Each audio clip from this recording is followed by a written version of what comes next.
Isang magandang umaga po muli sa inyo mga kaibigan. Latest weather update po tayo ngayong araw po ng linggo, February 4, 2024. Pero bago tayo magpatuloy, huwag mo munang kalimutan mag-like and subscribe and always hit the notification bell.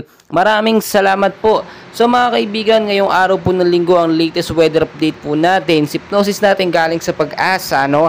Northeast monsoon po ang nakakaapekto sa ilang bahagi po ng Northern Luzon.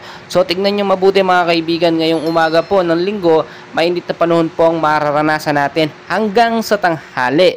Kaya mag-iingat pa rin tayo pagdating ng hapon dahil posible nga pong magkaroon ng maulap na panahon dahil nga po sa tinatawag natin na Northeast Monsoon. Tignan nyo mabuti, dito nga po sa Eastern Samar, Southern Leyte, Dinagat Island, Surigao del Norte, Surigao del Sur at Davao Oriental, maulap na panahon po sa hapon mga kaibigan.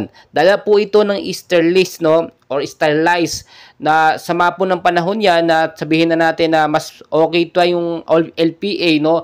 Etong sterlize kasi talagang minsan nagpapaulan po ng malakas.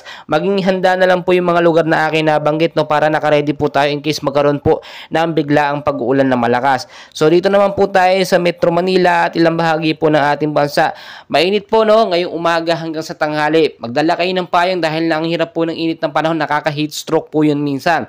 Pero pagdating po ng hapon, expected po natin posibleng maging maulap ang panahon at magkaroon po ng light rains or mahinang pag-uulan.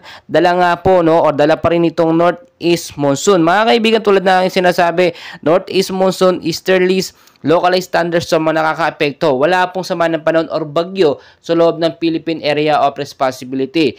Yung trap ng LPA na ating pinapantayan, nawala na po siya, natunaw na at salamat sa Diyos dahil nga po naging okay po ang ating kalagayan, especially yung ating bansa, no? Pero ina-expect natin ngayong buwan po ng Pebrero, 2 hanggang 3 bagyong posibleng pumasok and hopefully wag nga po ito tumuloy. Patuloy ko kayong i-update mga kaibigan, and please wag yung kakalimutan mag-like and subscribe for more weather updates. Maraming salamat po.